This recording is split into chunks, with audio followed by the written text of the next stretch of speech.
Ah, there you are, Miss Walker. Good, good. Take a seat quickly. I'm impatient to start my lesson.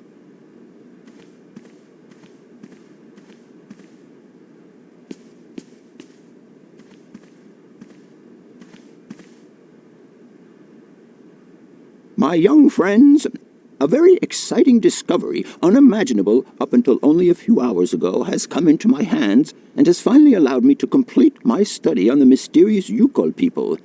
Lights, please. The Yukols are a people from the far north about whom very little is known. They live far away, very far away, on the frozen borders of Syberia. This distance and the climatic conditions of the region, which are unfavorable to human existence, have limited the size of the Yukol population and kept it out of reach of the scientific world. The handful of slides that follow are actually the only documentation we have in our possession. It was a Russian explorer who made these drawings and took these photographs 100 or so years ago. Today, we owe what we know about the Yukol people and their culture to him. We know that the origins of the Yukols date back to the last ice age. Curiously, evidence of their presence has been found in Western Europe, and more precisely in the prehistoric caves at the heart of the Alps. This people, it seems, undertook a long migration over centuries towards the far north of the globe. The reasons for this migration are due to the importance of the mammoth in their craft, trade, and culture. They used them for transportation and as beasts of burden. The mammoth brought them meat, skins, fat, and ivory. Man and animal lived in symbiosis. There's no doubt about it. Mammoths started to drift away from the region due to changing climatic conditions, and the Yukols followed them to the north, to the edges of Syberia. Prehistoric cave drawings, identified as Yukol in origin, first led me to the extraordinary hypothesis that the Yukols had managed to domesticate the mammoth. They are, to the best of our knowledge, the only prehistoric people to represent a man riding a mammoth. Today, because of this genuine mammoth skin effigy, identified by myself as an authentic Neolithic object, I can confirm this hypothesis. Yukol forebears managed to tame mammoths. Prehistoric man uses little imagination. He draws what he sees and represents scenes from real life. This familiar day-to-day object is actually a children's toy. As we have seen, Yukol existence was inextricably linked to that of the mammoth. They used its skin for clothing and to make the roofs and walls of their houses. They used the tusks to build the frameworks of their homes, as well as weapons, tools, and jewelry. Curiously, the disappearance of the mammoth 12,000 years ago had no immediate effect on the Yukol's way of life. It seemed that for a long time after, the people maintained their strong bond with the mammoth through the centuries. As incredible as it may seem, the Yukol people have continued right up until the start of this century to feed themselves on mammoth meat and to use the skin for clothing and shelter. Their ivory craftwork industry is still flourishing. It would appear that to preserve ancestral customs, the Yukols learned how to exploit through the centuries the large number of frozen mammoth carcasses that were perfectly preserved in the ice of the Siberian tundra. They have been able to live mainly off this enormous freezer stock for almost 30 centuries. As plausible as this explanation may seem, it seems it is not enough for the scientific community who, I will confess, is greatly perplexed by the question. In the absence of acceptable scientific evidence, we have to make do with Yukol shaman artifacts. The research department that I have the honor to represent today lends no credence to the myths and legends that these tribal charlatans peddle. We have to take their stories at face value, mere tales to while away the long Siberian winter. The legend of the Siberian ice ark is a very good example. You are invited to find out for yourselves from the pamphlet that I had passed around to you. This legend would have us believe that today, somewhere on a lost island to the north of Syberia, there are living mammoths still in existence, a sort of hangover from the Ice Age. This small herd has been miraculously preserved for more than 120 centuries by the Yukol's tender care. And the island on which the pachyderms are said to live is called Syberia. My friends, I advise you to resist the temptation you may have to believe in this pish and tish. The island of Syberia is not charted on any map, and the idea that mammoths have survived to the 21st century is an idle scientist's pipe dream. The Yugols were sadly among the first victims of the colonization of continental Syberia led by the Russians in the 20th century. The kolkhos and sovkhos systems, as well as the exploitation, disdain, and humiliation people had to suffer, marked a definitive break in the Yukol's traditional lifestyle. Since the collapse of the communist regime, the Yukol population finds itself confronted with the same political and social upheavals that other Siberian communities are experiencing. There are two consequences to arise from this. Some Yukols have lost their tribal identity and have integrated into the Russian population. Others, however, have sought long and hard to re-establish links with their ancestral culture that was lost under the Soviet regime.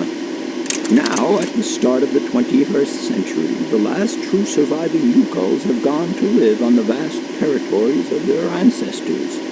Nobody knows today where they live or how they survive.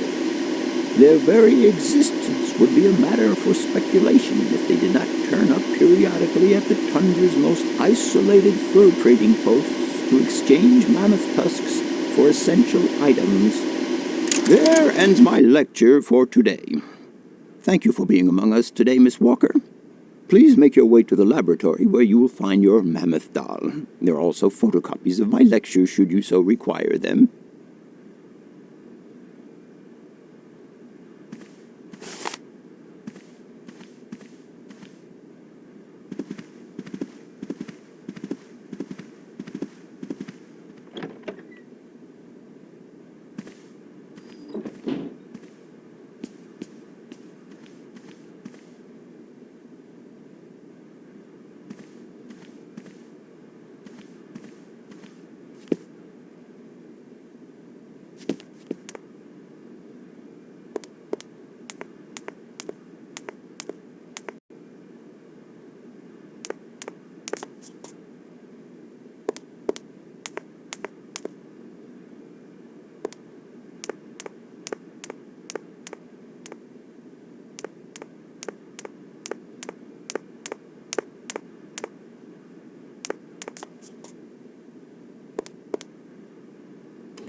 What is it you want to know, miss?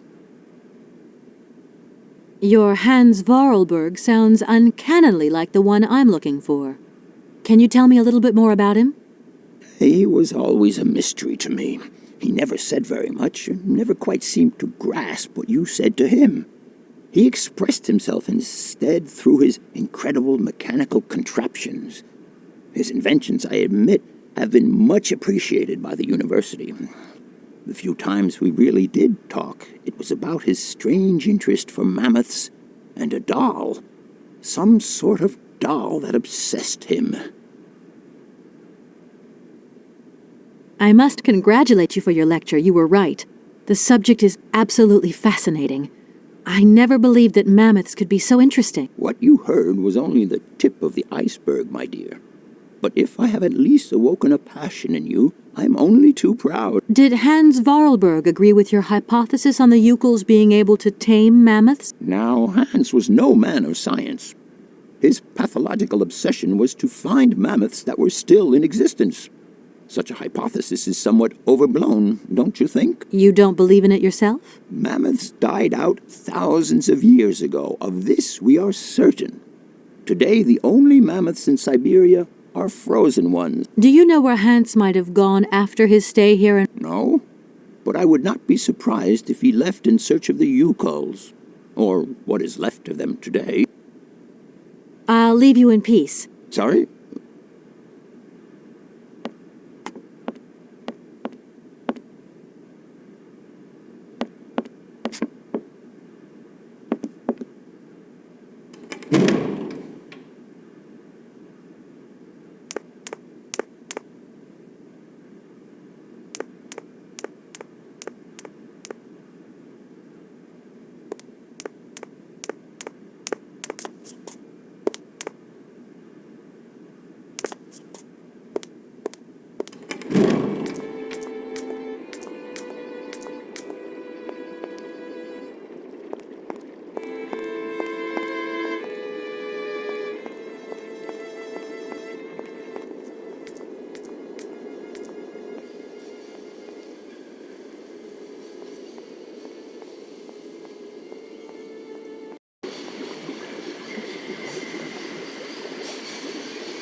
Everything okay?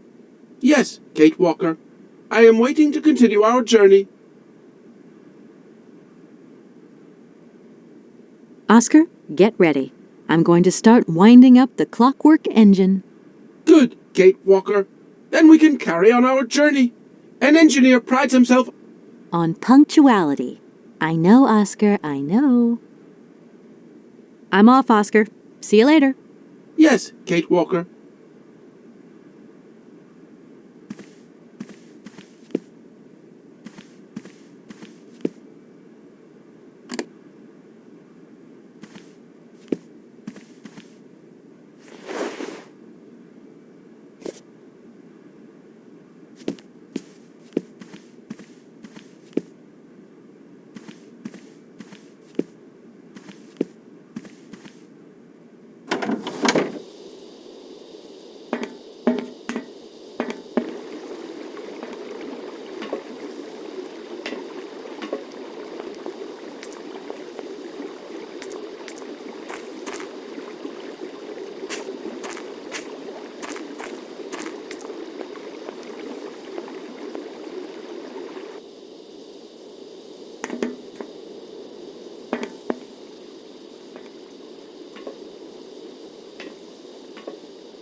Hello? Where are you? Hi, Dan. I'm in Barrockstadt. What? Is that a town? I hope the man you're looking for lives there. Are you coming home soon? From what I gather, it's one huge university with an extraordinary station aviary. If you could only see it, there are trees and birds everywhere. It's so weird here. Sounds like a great place for a bit of sightseeing. So, are you coming back soon? I don't think so. In fact, the train I'm traveling on has some kind of a mechanical problem. We've been forced to stop here. Us? I thought you were alone. Who's with you? Oscar, the train engineer. You're messing around with mechanics now, are you? Don't be so stupid, Dan, please. Oscar is an automaton created by Mr. Varlberg, the man I'm looking for. And he's not any old robot. He's a sophisticated butler type, if you see what I mean. He's a bit obsessive as well. Kate, I don't know what they're feeding you in Europe, but don't you think it's time that you came home? But my mission still isn't finished. To hell with your mission. I don't know why you accepted it in the first place. If you just stuck to the middle of the road, then we wouldn't be in this mess. We? If there's any mess, it's me who's in it. And while I'm trying to come to grips with strange towns, you, my darling, are sitting at home on your butt. I seem to remember we had nothing against my departure. It was only going to be 2 or 3 days, Kate. Please, try to put yourself in my shoes. Your shoes. Not only do I have to fit myself into your diary, but I've got to get myself into your shoes as well? Is there anywhere else Sir would like me to put myself while we're on this subject? Look, I don't want to talk about it now. Call me back when you've calmed. I was perfectly calm before I picked up your call. I only wanted a few words of encouragement, not your disdain. Was that too much to ask? You can be such a selfish... Takes one to know one, sweetheart.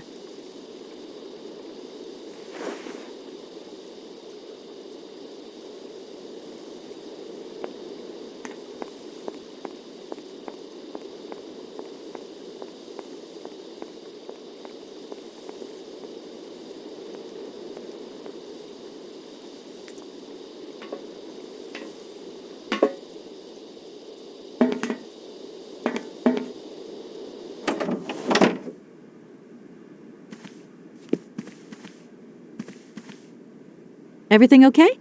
Yes. Oscar, if you tell me one more time something's missing, I'll... Everything is ready. Take your seat, Kate Walker. We are leaving. I'll... Okay...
What are you doing there, Oscar?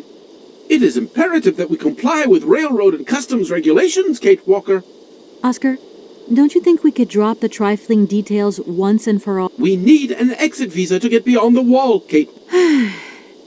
And you wouldn't know where I could get one of them from, would you? There is usually some form of authority stationed at a guard post that is strategically positioned to issue... Oscar, don't you think we've wasted enough time already? You neglected to find the clockwork winding mechanism for the train with sufficient haste, Kate Walker. What nerve! And you refused to lend a helping hand. Help that could have been invaluable to me. I agree, Kate Walker. If you weren't so obsessed by procedure, we wouldn't have had a hitch. I am not entirely convinced, Kate Walker. Oscar, please, let's get in the train and leave, can we? Yes, Kate Walker. Okay, see you later. Yes, Kate Walker.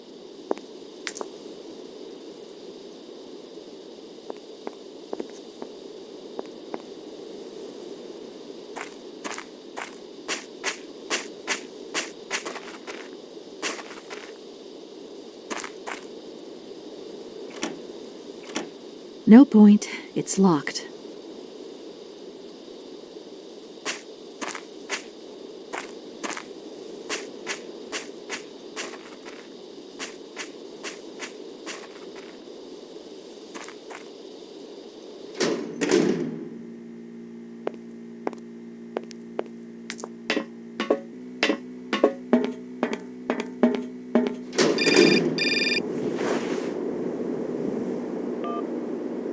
Hello? Kate! Oh, is that you? What's going on? Well, I finally got the mechanical train wound, and I hope it's going to take me to Hans Vorarlberg. I had to sort things out with a couple of weirdo sailors, and they probably ripped me off. But now I'm blocked behind this massive wall. You should see it. It's huge. I'm not talking about that. I want to know what's going on with Dan. What do you mean? I bumped into him at Maggie's do, and he said you'd argued. That's a bit over the top. Things got a bit heated the last time we called, that's all. No need to go overboard. I don't mean to be Miss Melodramatic, but he didn't seem in such great shape. He had us down in the dumps. Like Dan has a down in the dumps head. Well, yeah, when that shock of hair flops over his forehead, and his eyes mist up, and his eyebrows kind of creased together. I'd never noticed. Maybe I did go a bit too far, but he's got such a goody two-shoes image of me that sometimes I just lose it. And this case is taking up a lot of headspace. I was just looking for a bit of compassion. Well, you sure got mine. So, what's going down? Like I said before, I'm kind of getting somewhere, but it's slow. This Hans Vorarlberg guy is getting more and more fascinating by the day. Okay, well, anyway, it doesn't sound like you're bored. Not like back here in the office. Every day is boredom day. Just no fun without you. When are you coming back? Shouldn't be long, I hope. Look, I've got to go. See you soon. Well, call us again real soon. And be easier on Dan next time, huh? I'll try.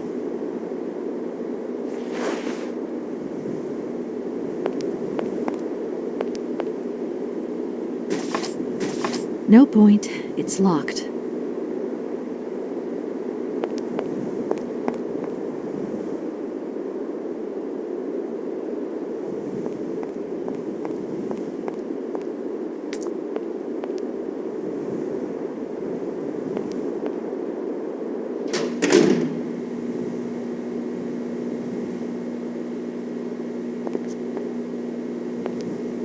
Good day to you, sir.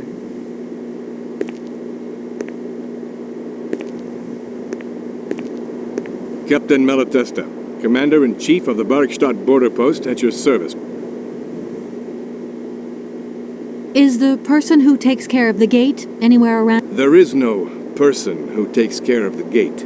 Believe you me, ma'am. I have been the one and only guardian of this gate since 1968. That year, I took over the position from the late Lieutenant Colonel Malatesta, my own father. In that case, can you tell me how the mechanism works? It sure looks complicated to me. Not at all. It is child's play for anyone who takes the time to work out its surprisingly straightforward logic. And from the looks of your locomotive, it shouldn't pose you any... Why do you say that? When I caught sight of your formidable locomotive, I immediately said, heavens, only Hans Vorarlberg could design such an engine. And I know what I'm talking about, ma'am, because he invented the gate's original mechanism. It was his last creation here in Barrockstadt. So you know No, I mean, not personally. I was only a baby when he stayed in Barrockstadt. My father spoke often of him, and I knew about his inventions. He left very many things behind him. I know. In any case, I noticed that his fantastic knack for inventing has not deteriorated with age. How's he doing? I don't know. In fact, I don't actually know him. I'm searching for him. An inheritance matter. I hope his train is going to lead me to him. And why not? His inventions are always full of surprises. Between the station aviary and this bleak wall, the change in atmosphere is radical. It's been a long time since I've been at liberty to judge, miss. My duties forbid me from abandoning my post. I need a visa to cross the wall and to continue my journey to the east. They told me that you are the only person in a position to issue such a visa.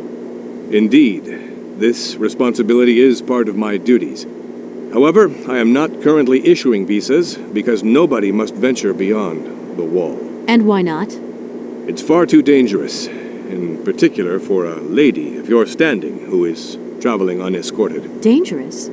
What exactly do you mean, Captain? The enemy, miss. The enemy.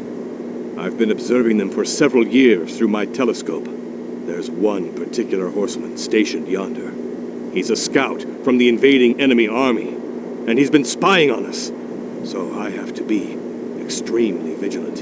He knows that I know he's there, you understand? And as long as I keep my eye on him, he won't dare try anything. Are you sure?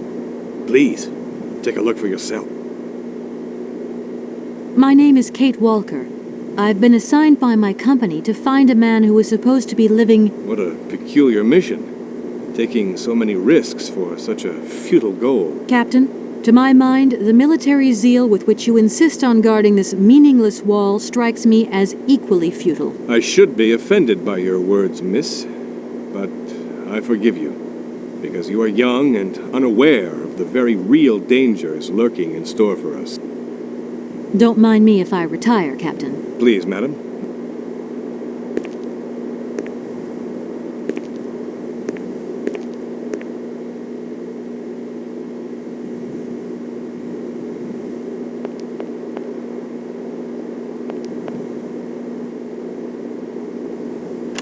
How strange. I can't see a Cossack horseman at all. There's just a dead tree in the middle of an empty plain. That poor captain must have really bad eyesight.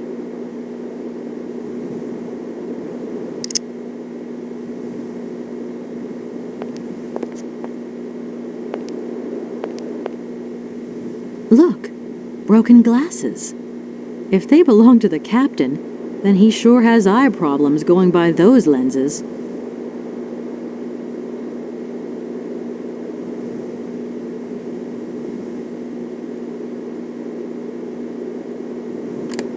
Look, broken glasses.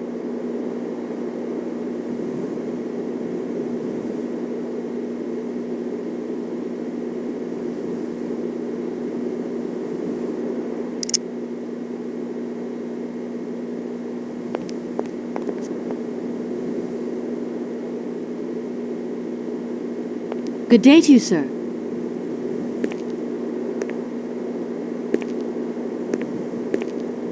Captain Malatesta. I need a visa to cross the wall and to continue my journey to the east. Indeed, this responsibility is part of my duties. However, And why not? it's far too dangerous, and Captain, I can assure you that your enemy horseman is in fact simply a dead tree. a tree? But that's totally ridiculous. I can tell you have never seen a Cossack before in your life. How long has this Cossack been spying on your wall? For a long time. Yes, a very long time. But they could attack at any moment. We simply cannot tell. And he's been in the same position the whole time? Cossacks are soldiers, miss. They're capable of great resistance and persistence in the face of adversity. Don't mind me if I retire, Captain. Please, madam, my respects.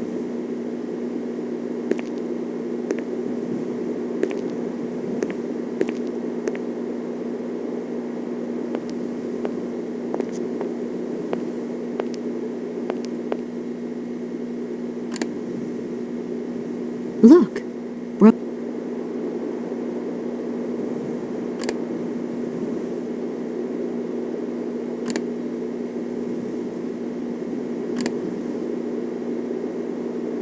Look.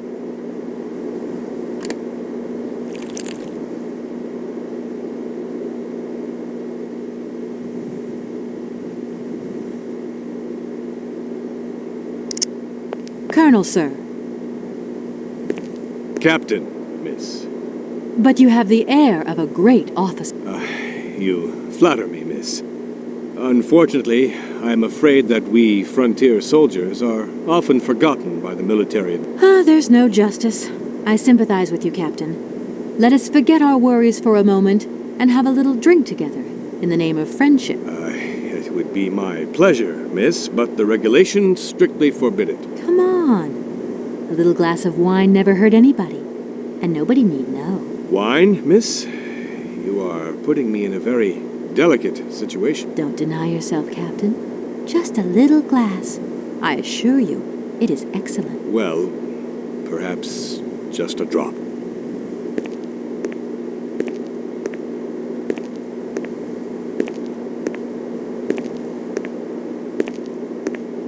Here's your glass.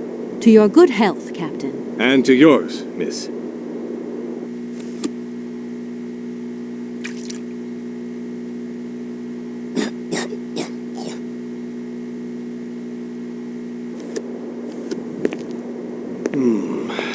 It's been a long time since I've drunk wine in such pleasant company. I admit, it is excellent. Isn't it? You wouldn't think it came from Barrockstadt. It is made from the Amazon forest Sauvignon grape that has been miraculously conserved and cultivated in the station garden. Well, well, well. The university authorities kept that one to themselves. You know, Captain, it is essential that I continue my journey eastward. Please don't even think about it. As I've said, it's extremely dangerous. The enemy is spying. Perhaps your Cossack horseman isn't quite what you thought. Perhaps it's just a dead tree twisted into a strange shape. You should take another look. You never know. Go on, Captain. Give it a try. So be it. I will make this concession to the fairer sex, miss. But it does seem to be quite ridiculous.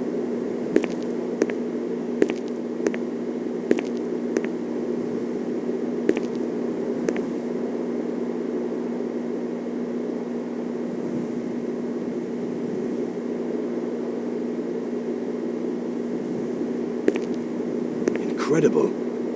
How is this possible? By what strange magic? How could I have been so wrong for so long? The enemy was only a tree. I'm so ashamed. It's not that bad, Captain. It's only human to make mistakes, after all. A tree. Nothing but a dead tree. Pull yourself together, Captain. It's okay. And now I suppose there's nothing stopping you from issuing me a visa? Yes, of course. There is no more danger. All these years. And now the Cossack has gone. There is nothing left to watch. Captain, you should be delighted. From now on, you don't have to stay pinned to your watchtower. Travel can start up again normally. You will be able to resume your regular duties like issuing entrance and exit visas. You're right. I will sign you a visa to cross the wall frontier immediately. 1,000 apologies. Here, miss.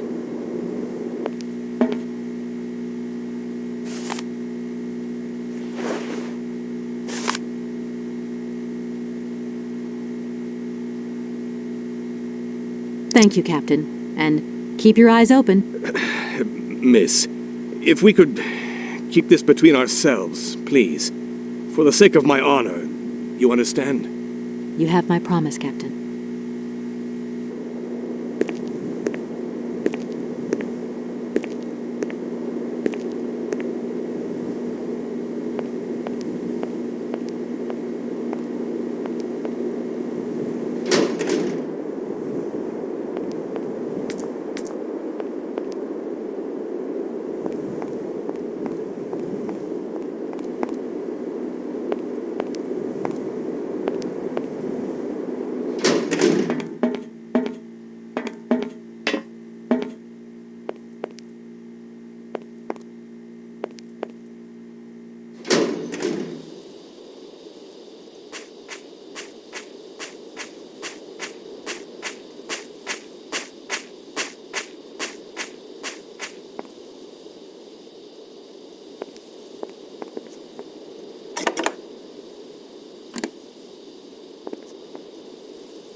Here is the visa.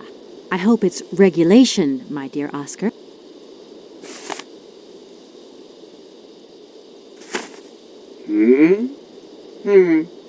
It is regulation.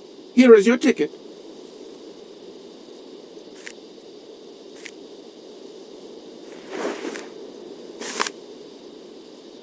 Have a good journey, Kate. So, Indeed, we are already very late, Kate Walker.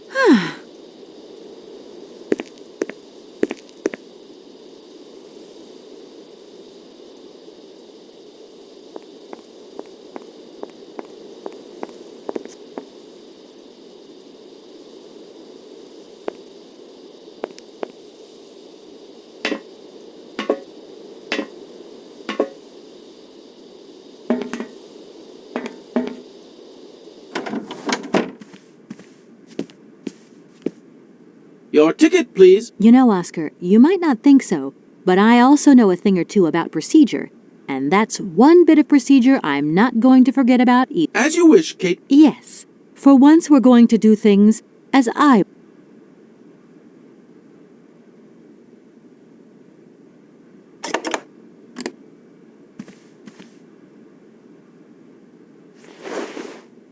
Here you go, Oscar.